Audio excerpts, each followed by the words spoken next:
This channel does not promote any violent, harmful, or illegal activities. All content provided by this channel is meant for an educational purpose only. Garden রিজে মৃত্যু মিছিল বেআইনি নির্মাণের বলি বেড়ে হয়েছে 10, আরও একজনের আটকে থাকার আশঙ্কা। আমাদের প্রতিনিধি সোমা রয়েছে আমাদের সঙ্গে। সোমা, আরও কি একজন আটকে রয়েছে সেখানে? হ্যাঁ দেখো, সেরকম সম্ভাবনার কথাই কিন্তু গতকাল থেকে আমরা শুনতে পাচ্ছি। এখনও পর্যন্ত 10 জনের মৃত্যুর খবর পাওয়া গেছে এবং আরেকটি বিষয় যেটা উঠে আসছে, অর্থাৎ একজনের কিন্তু এখনও পর্যন্ত আটকে থাকার সম্ভাবনার কথা কিন্তু জানা যাচ্ছে। যদিও ইতিমধ্যে আমরা দেখেছি গতকালও কিন্তু স্নিফার ডগ সেখানে নিয়ে আসা হয়েছে এবং প্রাণের সন্ধান পাওয়া যায় কিনা তার জন্য কিন্তু উন্নত পর্যায়ের যে সমস্ত মেশিনারি রয়েছে সেগুলোও নিয়ে আসা হয়েছে।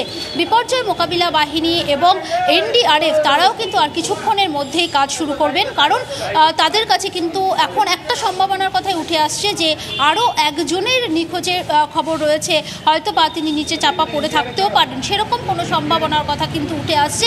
তাই কিন্তু জোর কদমে কদিন আমরা দেখেছি যে যুদ্ধকালীন তৎপরতায় চলেছে উদ্ধার কাজ। আজও কিন্তু সেই যুদ্ধকালীন তৎপরতায় উদ্ধার কাজ সেটা কিন্তু চালু হবে, আরও সকাল থেকেই চালু হওয়ার কথা ছিল, কিন্তু প্রাকৃতিক বিপর্যয় বুঝতে পারছো, বৃষ্টি পড়ছে, ফলে কিন্তু এনডিআরএফের কাজের কিছুটা সমস্যা হবে, সেই জন্য কিন্তু সকাল থেকে সেই কাজ শুরু হয়নি। আমরা যেটা এখনো পর্যন্ত জানতে পারছি যে আর কিছুক্ষণের মধ্যে কিন্তু সেই কাজ শুরু হবে। ইতিমধ্যে কিন্তু পুরো কমিশনার তিনি এসছেন, যেই বাড়িটি ভেঙে পড়েছে সেখানে তিনি গিয়েছেন। সবার সঙ্গে থাকো, নজর রাখো। দেখো, লোকসভা ভোট তো চলে এসছে আর 7 সকাল থেকে প্রার্থীদের প্রচারও শুরু হয়ে গেছে। এই যেমন ট্রেনে চড়ে অভিনব ভোটের প্রচারে আলিপুরদুয়ারের বিজেপির প্রার্থী মনোজ টিগ্গা, বীরপাড়া দলগাঁও রেল স্টেশনে ভোটের প্রচার সেরে শিলিগুড়িগাম ইন্টারসিটি এক্সপ্রেসে ওঠেন মনোজ টিগ্গা। নাগরাকাটা পর্যন্ত ট্রেনেই প্রচার সারলেন বিজেপির প্রার্থী।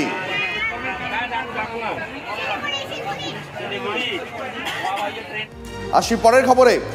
অভিষেক বন্দ্যোপাধ্যায় আজ সন্দেশখালী কাণ্ডের পর অভিষেক বন্দ্যোপাধ্যায় তিনি যাচ্ছেন বসিরহাটে।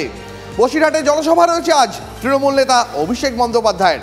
সন্দেশখালী কাণ্ডের পর এই প্রথম বসিরহাটে তৃণমূলের সেকেন্ড ইন কমান্ড।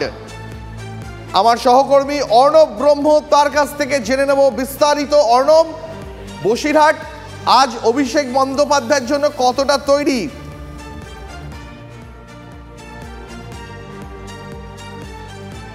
একেবারেই তোমাকে প্রথমেই যে কথাটা বলবো যে সন্দেশখালী কাণ্ডের পর কিন্তু আজকে একটা বড় মেগা সভা বলা যেতে পারে অভিষেক বন্দ্যোপাধ্যায় বসিরহাট মহকুমা ক্রীড়া সংস্থার মাঠে।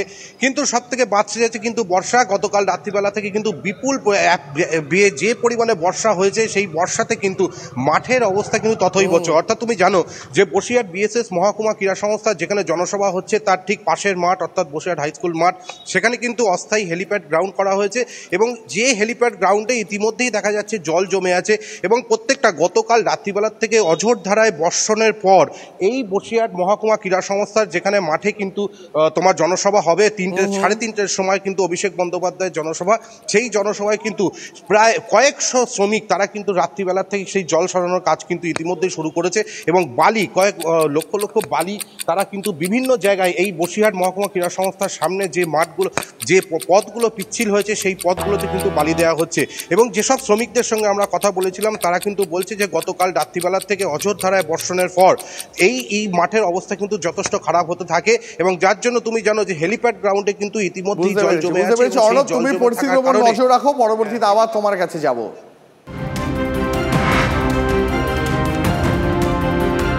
নজর রাখবো আরেক গুরুত্বপূর্ণ খবরে। কবে বেরোবে বিজেপির তৃতীয় প্রার্থী তালিকা? ঘোর অনিশ্চয়তা। সম্ভবত আজও বসছে না বিজেপির কেন্দ্রীয় নির্বাচন কমিটির বৈঠক। যদিও সূত্রের খবর 70-এর বেশি আসনে প্রার্থীর নাম দ্বিতীয় নির্বাচন কমিটির বৈঠকেই ঠিক হয়ে রয়েছে। বাংলার 23 আসনের প্রার্থীর নাম নিয়ে সোমবারই কেন্দ্রীয় নেতৃত্বকে চূড়ান্ত সিদ্ধান্ত জানিয়ে এসেছেন শুভেন্দু এবং সুকান্ত। বিজেপির প্রার্থী তালিকা নিয়ে খবর তো রনিবা তুমি দিলেই, কংগ্রেসের প্রার্থী তালিকা নিয়ে একটা খবর জানিয়ে রাখি।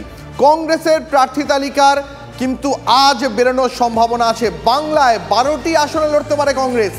কাল বৈঠকে বাংলার প্রার্থী তালিকায় চূড়ান্ত শিলমোহর দিয়ে দিয়েছে কংগ্রেসের কেন্দ্রীয় নির্বাচন কমিটি। অধীর চৌধুরী তার নামেও সবুজ সংকেত সম্ভবত পড়ে গেছে। আরো বিস্তারিত জানবো সুমন মহাপাত্র আমার সহকর্মী রয়েছেন আমার সঙ্গে। সুমন, অনেক টালমাটাল, অনেক দেরি করে হলো, শেষ পর্যন্ত কি কংগ্রেস প্রার্থীদের নাম চূড়ান্ত করতে পারলো এ রাজ্যের জন্য? দেখো, তৃণমূল জনগর্জন সভা থেকে 42 জন প্রার্থীর নাম ঘোষণা করে দিয়েছিল, কিন্তু তারপর বাম কংগ্রেস তারা নিজেদের মধ্যে রফা করতে গিয়ে, জোট করতে গিয়ে বারবার প্রার্থী তালিকা দেরি হচ্ছিল, ডিলেড হচ্ছিল। যেটা জানা যাচ্ছে যে 12 জনের প্রার্থী তালিকা নিশ্চিত হয়ে গিয়েছে। কেন্দ্রীয় কংগ্রেসের যে নেতৃত্ব রয়েছে তারা সেই তালিকা অ্যাপ্রুভ করে দিয়েছে এবং সেই তালিকায় অধীর চৌধুরীর নাম যেমন থাকতে পারে, তেমনই কিন্তু প্রদীপ ভট্টাচার্যর নাম থাকার সম্ভাবনা রয়েছে। ডালুবাবুর আসনে ঈশা খান তিনি কিন্তু প্রার্থী হতে পারেন। একাধিক নাম এরকম ভেসে বেড়াচ্ছে, গুঞ্জন শোনা যাচ্ছে। তবে যেটা সবচেয়ে বড় কথা যে ফাইনালি কংগ্রেস তাদের প্রার্থী তালিকা নিশ্চিত করতে পেরেছে এবং আজকেই সম্ভবত প্রার্থী তালিকা তারা ঘোষণা করতে পারে।